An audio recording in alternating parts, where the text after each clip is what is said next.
Hai Tribuners, saat ini saya sedang bersama dengan Pak Sae.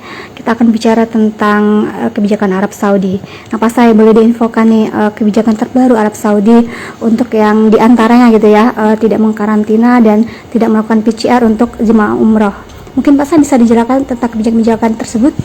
Oke ya, jadi ini kabar baik yang perlu kita syukuri bahwa per 5 Maret kemarin pemerintah Arab Saudi telah mengeluarkan sebuah keputusan yang tentu menggembirakan buat kita, terutama calon jamaah umroh ya, dan tentunya calon jamaah haji nantinya gitu kan, untuk menerima keputusan yang memang kita tunggu-tunggu gitu ya. Di situ ada tidak berlaku lagi tentang karantina ketika tibanya di Arab Saudi, juga tidak berlakunya lagi PCR.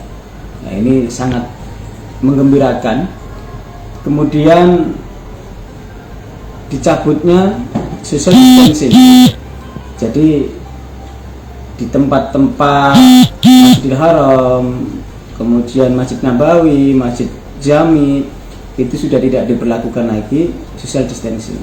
Namun masker itu masih diberlakukan untuk di tempat yang tertutup, tetapi untuk di tempat-tempat yang terbuka, masker itu sudah tidak menjadi sebuah hal yang diwajibkan lagi. Jadi ini sudah luar biasa kemajuan gitu.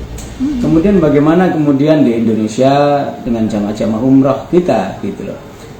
Tentu ini kebijakan ini selain kita sambut dengan baik, tentu akan ada penyesuaian kebijakan yang selama ini diterapkan. Seperti bagaimana kemudian apakah masih melakukan PCR ketika melakukan pemberangkatan ke sana, sementara di Arab Saudi ketika masuk nggak lagi menjadi sebuah ketentuan. Kemudian juga sudah ada penyesuaian nih masa karantina ketika di Indonesia. Kemudian juga one gate system atau satu pintu pemberangkatan melalui Jakarta, ini juga tentu akan ditinjau ulang. Jangan lupa subscribe, share, komen, dan like ya.